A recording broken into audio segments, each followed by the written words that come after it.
Selamat malam, selamat bergabung di Ngaji Channel Ngolah Jiwa. Pada malam hari ini kita bersama dengan seorang analis Jungian yaitu Pak Dimino. Selamat malam Pak Dimino. Selamat malam. Ya, pada kesempatan hari ini kita akan membahas tentang jiwa kesadaran manusia menurut Jung. Langsung saja kita tanyakan kepada Pak Dimino. Selamat malam Pak Dimino. Ya,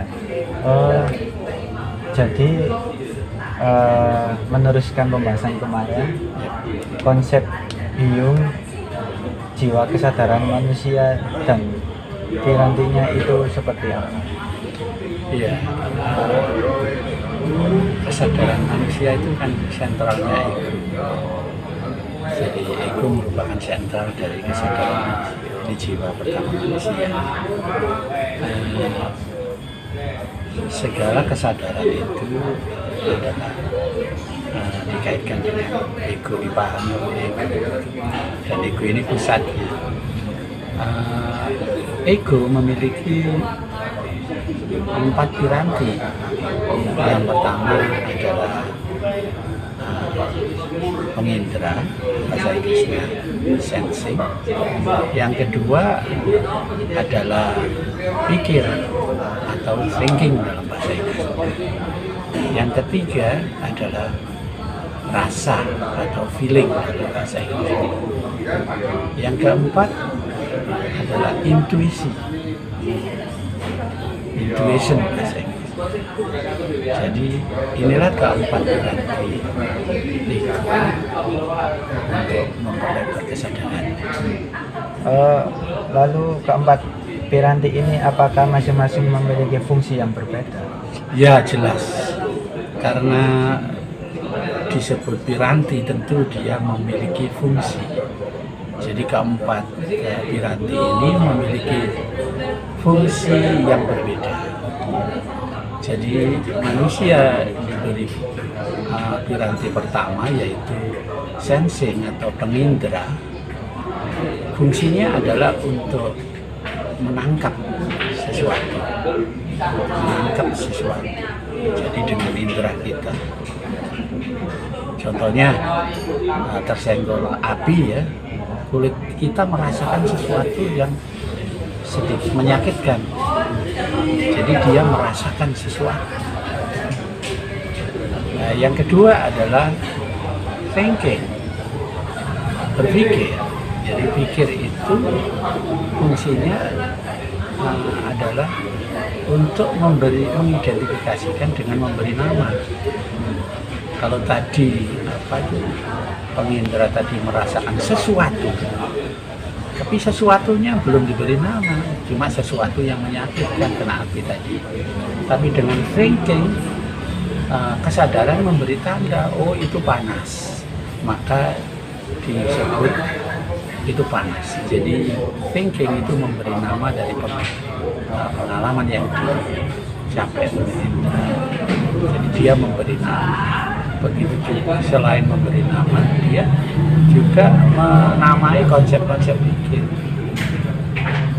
Nah, kemudian yang ketiga, feeling itu juga punya fungsi yang berbeda.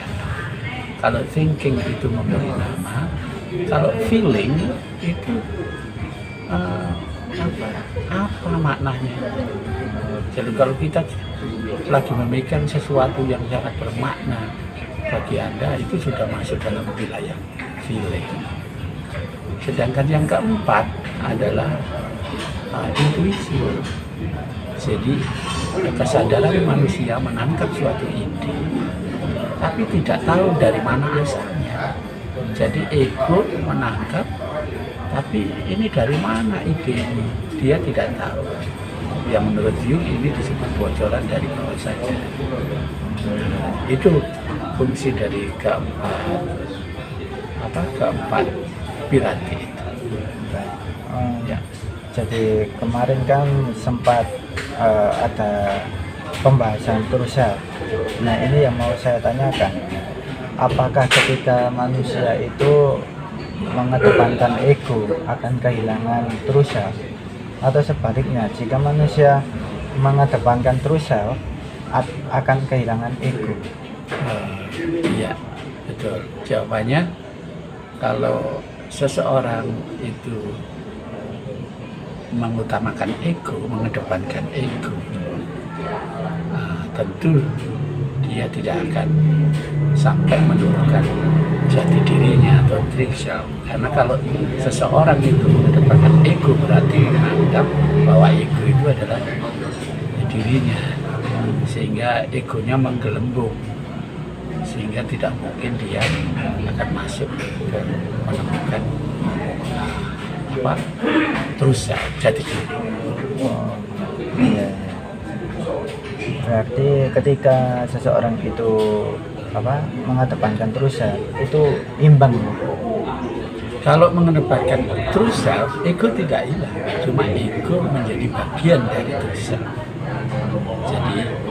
Jadi egonya tidak menggelembung. Ego berusaha memahami, tidak hanya sebagai piranti mekanisme dalam menjalankan hidup di dalam masyarakat itu. Ya. Lalu sekarang ini kan banyaknya fenomena manusia mengedepankan Tuhan logika. Dari Tuhan logika itu kan manusia sibuk mencari pembenaran diri. Jadi ketika tidak ada yang sesuai apa kata logikanya, mereka itu langsung menilai seseorang itu salah. Oke. Itu bagaimana? Fenomena bahwa dalam berketuhanan atau salah benar itu menonjolkan logikanya, atau bahkan sangat tergantung pada logikanya. Ya, fenomena ini adalah karena kesadaran atau ego itu sebenarnya dibelenggu oleh kebutuhan hidupnya atau kebutuhan hidupnya. Jadi kalau menurut Jungian itu bahwa manusia itu memiliki dua porsi hidup. Jadi porsi perjuangan yang pertama adalah porsi perjuangan untuk memenuhi kebutuhannya. Porsi yang kedua adalah perjuangan untuk mencari jati diri. Kalau kita mengandalkan pada logika, ini lebih relevan di masa-masa manusia dalam perjuangannya untuk memenuhi kebutuhannya. Dan kalau terlalu menggunakan logika, maka rasa itu melemah. Jadi fenomena kenapa orang mencari pembenaran dengan segala argumennya, itu karena terlalu menonjolkan pikir. Dan menurut Jung, pikir dan rasa itu kalau kita terlalu menonjolkan pikir, maka rasanya, kalau kita kuat di rasa, maka pikirnya melemah. Jadi fenomena bahwa manusia berketuhanan itu hanya menggantungkan pada logika, itu akan gagal memenuhi jati dirinya apalagi Tuhan, karena rasanya akan melemah, sehingga mereka sibuk dengan argumentasi.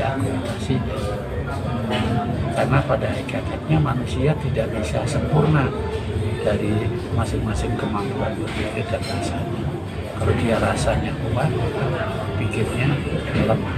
Kalau dia hanya pikir saja, maka rasanya akan hilang. Dan untuk mencari jati diri itu harus imbang, bahkan rasanya harus diperkuat.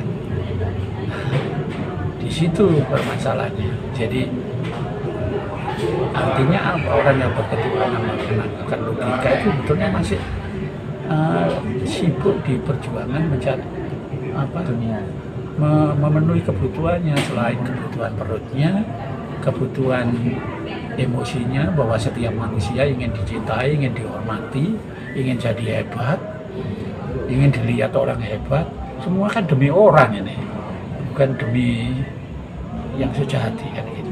Ya, itulah masalah. Lalu berarti ya baiknya kita untuk bisa menemui true self berarti kita harus memperkuat rasa. Iya, jadi rasa ini kan ada dua wilayah. Jadi kalau menurut Jung, rasa itu ada rasa yang rasional, ada rasa irasional. Contohnya rasa yang rasional, kalau Anda minta sesuatu kepada orang lain, kemudian Anda diberi, terus Anda merasa senang, lah ini merasa yang rasional. Ada rasa yang tidak, yang irasional seperti kedamaian, tiba-tiba hadir. Nah ini lebih ke dalam, yaitu untuk menuju ke true self ini justru ke arah rasa yang justru semakin berkurang rasa rasionalnya. Jadi kalau bisa dikatakan kesadaran, harus ada kesadaran yang lebih tinggi, dan pirantinya ini adalah rasa. Iya. Ngomong-ngomong true self, apakah true self ini juga mempunyai piranti?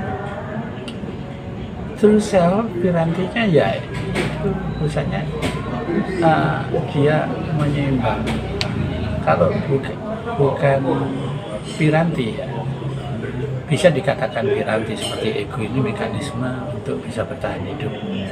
Bisa saja ini pirantinya true self.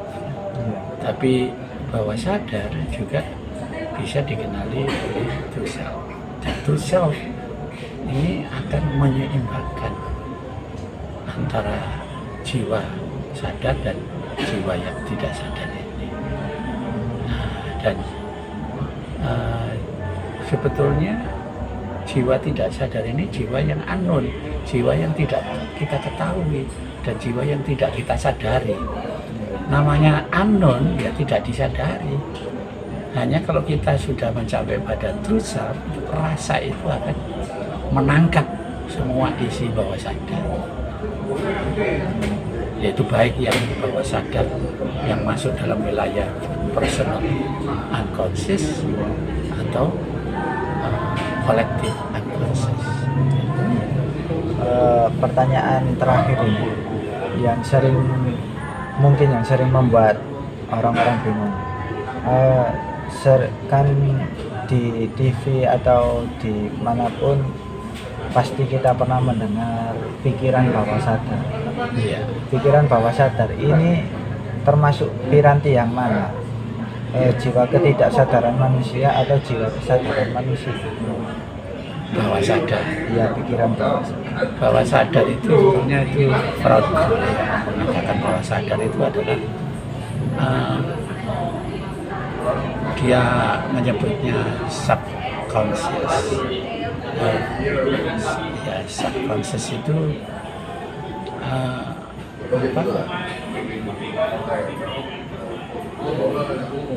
ketidaksadaran pribadi itu. Cuma bedanya kalau subconscious itu ya apa ya, kalau Jung mengatakan itu sublim, di mana manusia berada di antara sadar dan tidak sadar. Berarti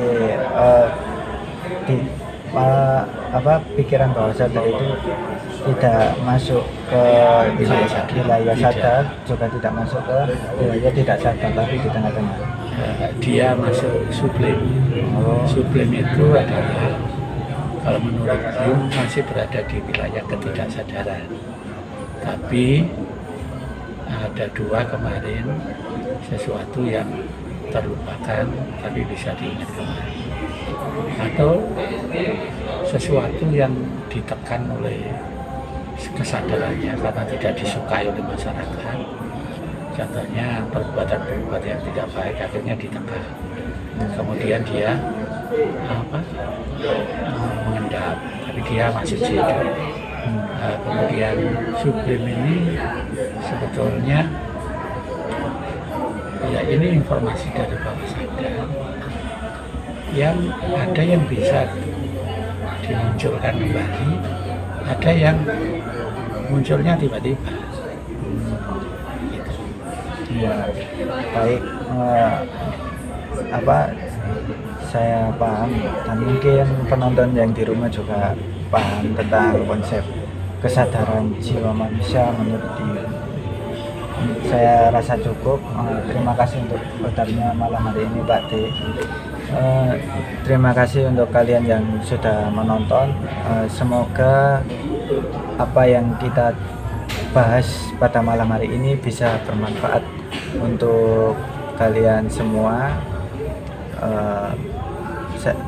Untuk video berikutnya kita akan membahas tentang jiwa ketidaksadaran manusia menurut Jung. Mungkin saya rasa cukup. Selamat malam dan selamat beraktivitas kembali.